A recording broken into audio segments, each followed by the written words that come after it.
All set, I take it? We finished what we could. Delivered supplies, tracked down escaped animals. Trivial tasks as they may be.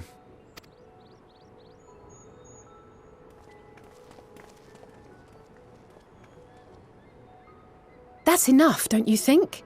If there was anything more important still undone, that would be a problem in itself. The vessel is essentially ready for departure. All that remains is to load the final batch of supplies and see everyone on board. Once we've readied the ether burner, that is. Ah, had a feeling we might find you all here. Our consultations with the Labyrinthos, too, have run their course. Pleased I am to say that our researchers' concerns have for the most part been allayed, though some insist on making adjustments to the very end. For their part, Livingway and her peers have graciously offered to stay and keep the people company, lest any lingering queries go unanswered. All that remains is to wait for the refined Adamantite. Alphino, are you there? It's me, Kryl. Your special delivery has arrived. Round up everyone and come to the harbour at once. Speak of the devil. Let us go at once.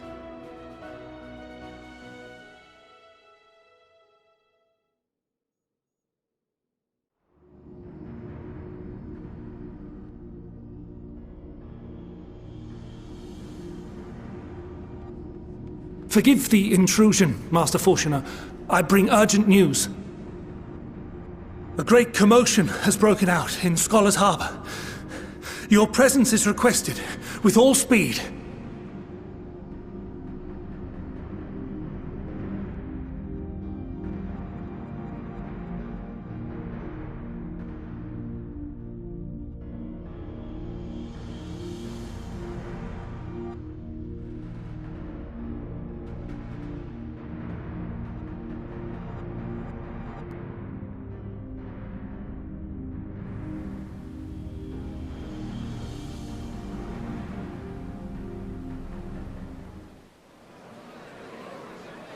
Now, where might this delivery be?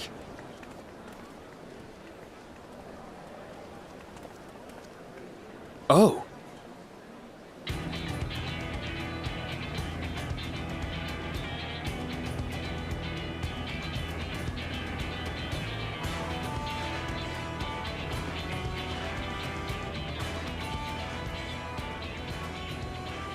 I'm sure it's very important, but we cannot accept these without the proper permits. By the 12! Surely, these can't all be.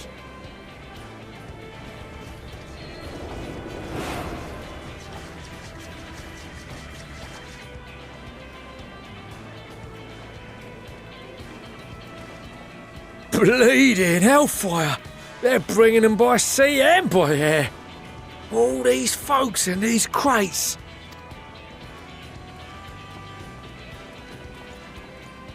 And more on the way. Got your Adamantite right here. A bigger haul than any of these sorry bastards brought, and that's no lie. Yes, because you were charged with seeing the shipments from Gridania and Uldar here, along with your own. Give credit where credit is due. Sounds like the sorry whinging of a sore loser. An hypocrite to boot. Ain't no way a scrawny whelp like you took a dozen steps inside a Dalamud shard. I'll have you know I went all the way to the entrance. Furthermore, 'twas my contacts that enabled us to enlist the cooperation of the Sky Pirates. Left you outside so you wouldn't get anyone killed, did they? Well then, credit where credit's due, you did a right fine job sitting on your ass. Take that back. Make me. I will not stoop to your level.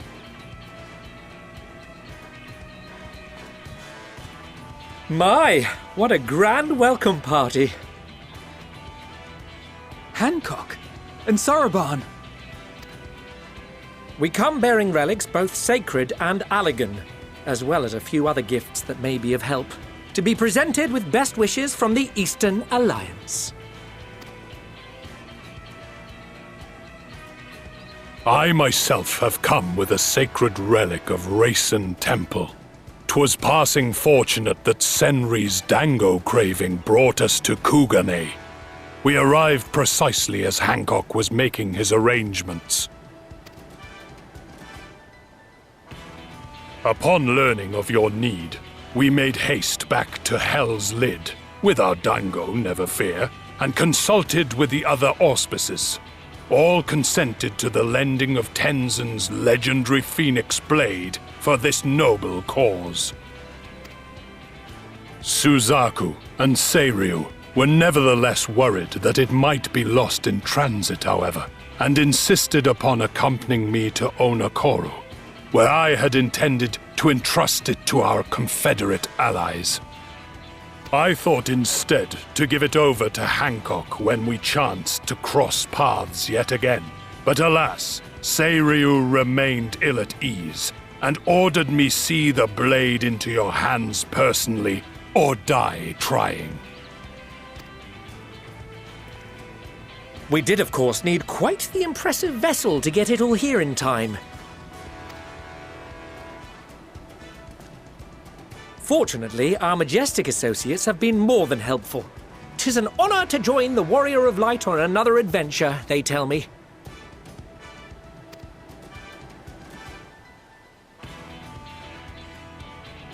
That is all wonderful to hear, but what of the extraordinary cost? I shudder to think of the ransom we must pay for such a bounty. Fret not for your coin purse, young Alphino. Lord Lolorito looks ever towards the profits of the future, and thus the East Aldenar Trading Company went to some lengths to reduce the financial liability. And since the Scions funded the entire venture, not a gill need be rendered up in compensation. Everything is already yours. We funded the venture? When? Don't let the name fool you. This coin keeper knows a thing or two about spending.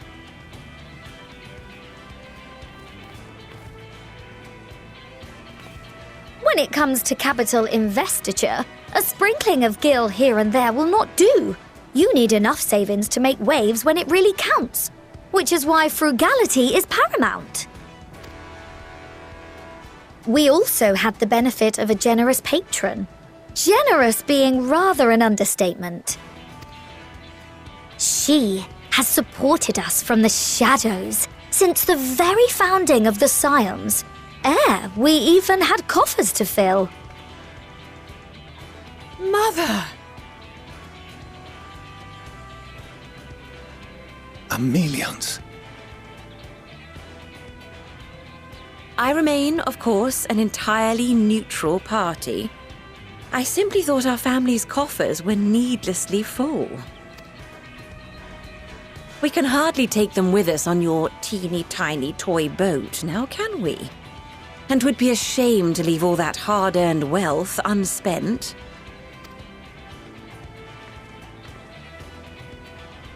Waste not.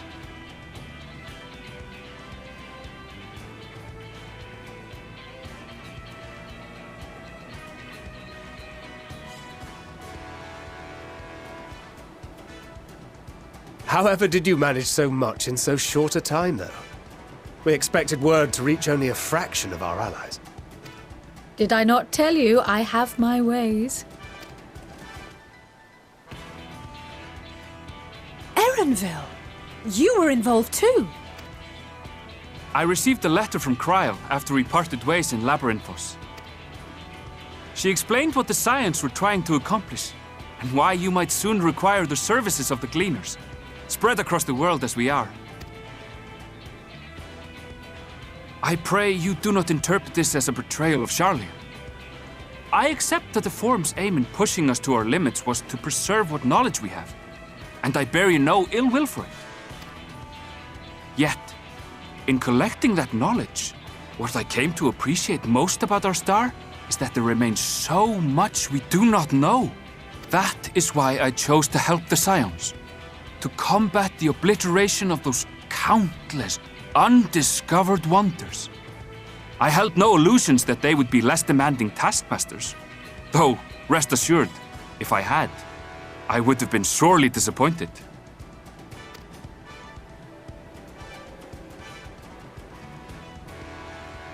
To make a long story short, the whole of the guild ship cooperated to ensure your call was heard far and wide.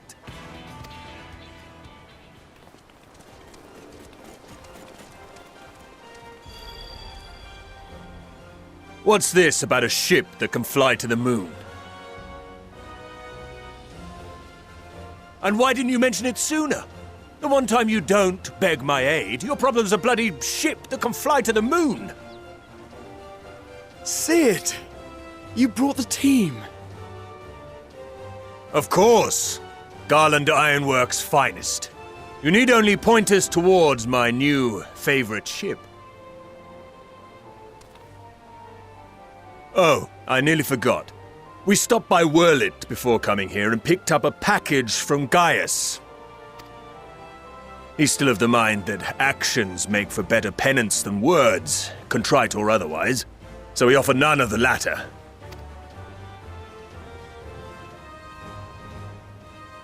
What he sent is an Allagan relic Valens used in his weapons experiments. Has a fair bit of refined adamantite in it too.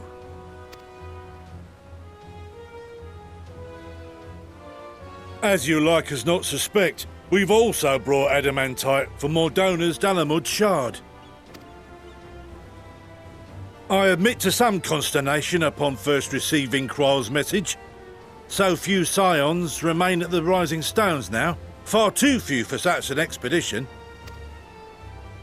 However, the Gleaners were able to secure us reinforcements. Idleshire's treasure hunters, not least among them. I know. How the Gobbyflock fought. Slowfix's gratitude for the safe return of his daughter has not waned, and he gathered his kin to our side with an astounding quickness. The clash between their machina and the Allagan defences was a sight to behold. I wager even you would have been impressed by the magnitude of the Gobby booms. Fascinating as all this is, I fail to see how it explains your presence here. Does Razat Han not have more pressing concerns?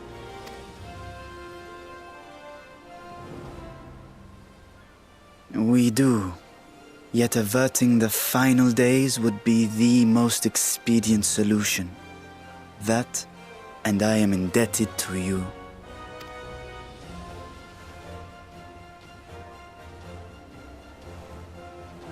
Though they chose to take their leave of Thavnair, those you saved in Galimund remain my people.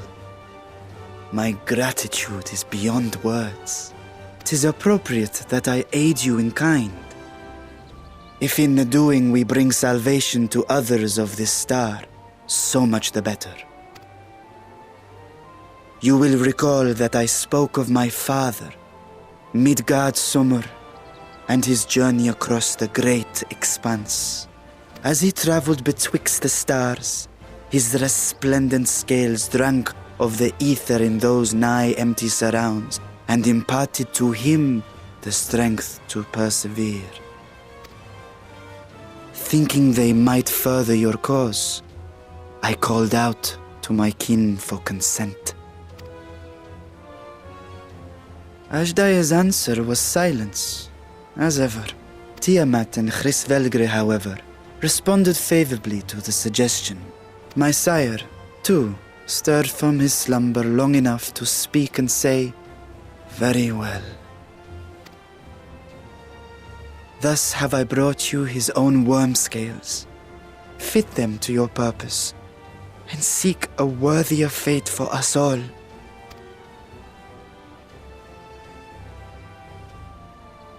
You'd be hard-pressed to find someone else so familiar with the unique properties of dragon scales. So I invited myself along.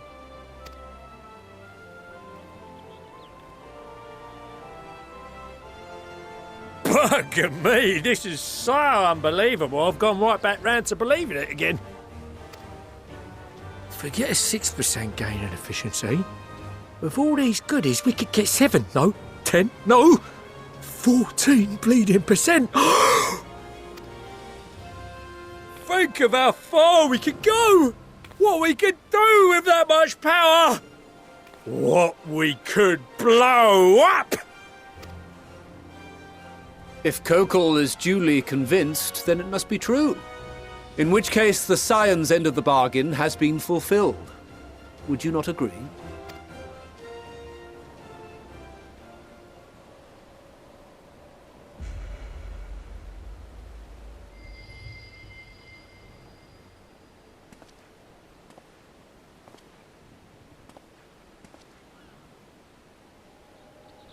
Yes, Father?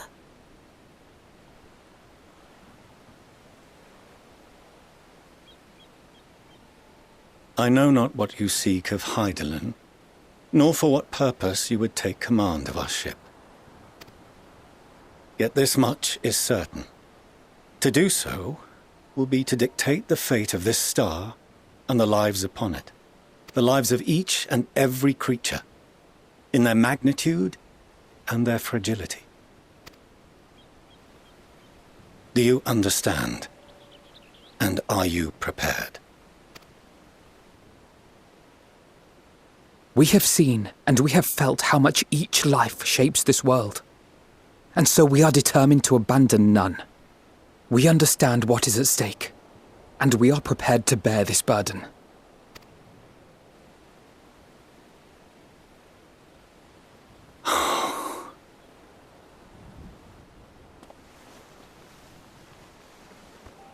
Then I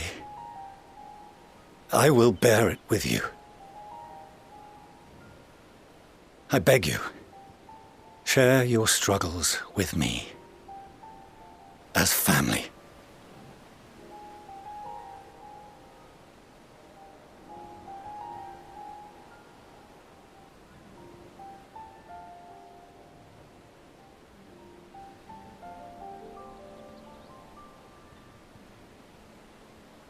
You grasped my fingers with such tiny hands the day you were born. I thought my heart might burst. 'Twas love and happiness beyond expression. Overwhelming, and a conviction so powerful that I trembled with something close to rage.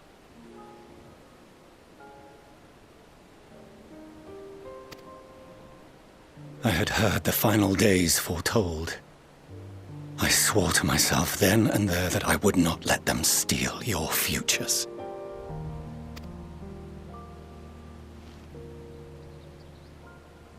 The great Exodus would succeed, must succeed. No sacrifice or sin was worse than the alternative. If anything gave me pause, 'twas mine own father. The Archon Louisoix openly decried Charlian's policies, a perspective which I regarded with increasing disdain as I grew older. Yet even as part of me thought him a fool. Perhaps I also hoped that he, of all people, would devise a brilliant means to save my children. A naive hope, but stubborn enough that I could never bring myself to keep you apart.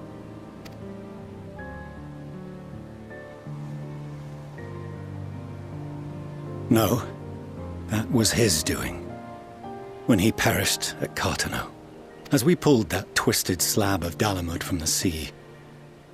I remembered the warmth of your newborn touch. Chastened, I vowed never again to suffer any interference in my mission to protect you. No matter that you yourselves wished otherwise. Detest me, fight me tooth and nail, I would suffer it, and more, and be satisfied so long as I could force you onto the ship.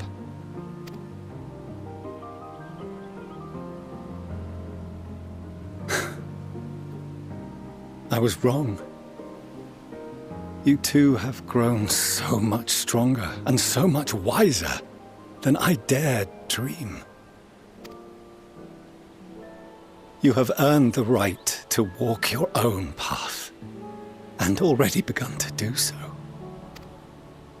Good. Because there are things we care about, and people we love, and none of them is replaceable. Not a one. It cannot have been an easy journey for you to have come so far. We shall be glad to acquaint you with the finer details someday, once this danger has passed. All that we have seen and heard, that we have felt and learned in our travels. Ours is not a kind world, but it is beautiful. Always. Oh no. Are you quite sure that's wise? After all, someone turns pale and flees the room when he sees so much as an envelope containing word of your adventures. Whatever will happen if he learns what you were really up to? Amelians.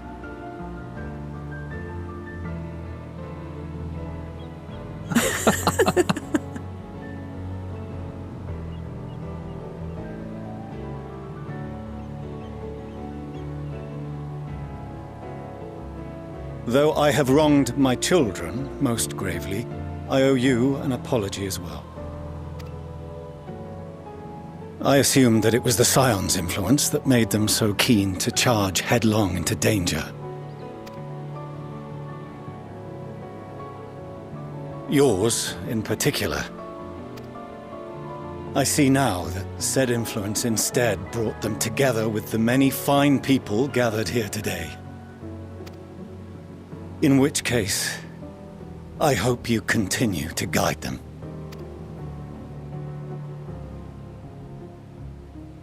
If we've finished loitering about the harbour, might I suggest we put our plans into motion? People are beginning to look confused. Perhaps you can spare a few words ere they resume the tedious lugging of cargo. You have no small number of friends and admirers here, after all.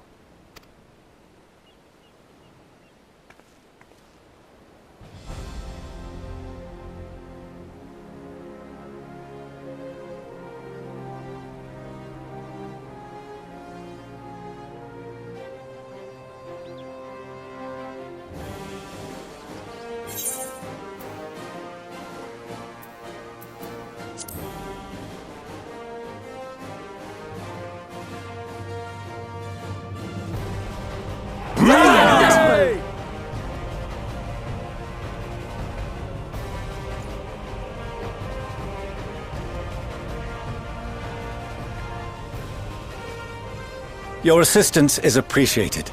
Now, in an orderly fashion, if you please.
What?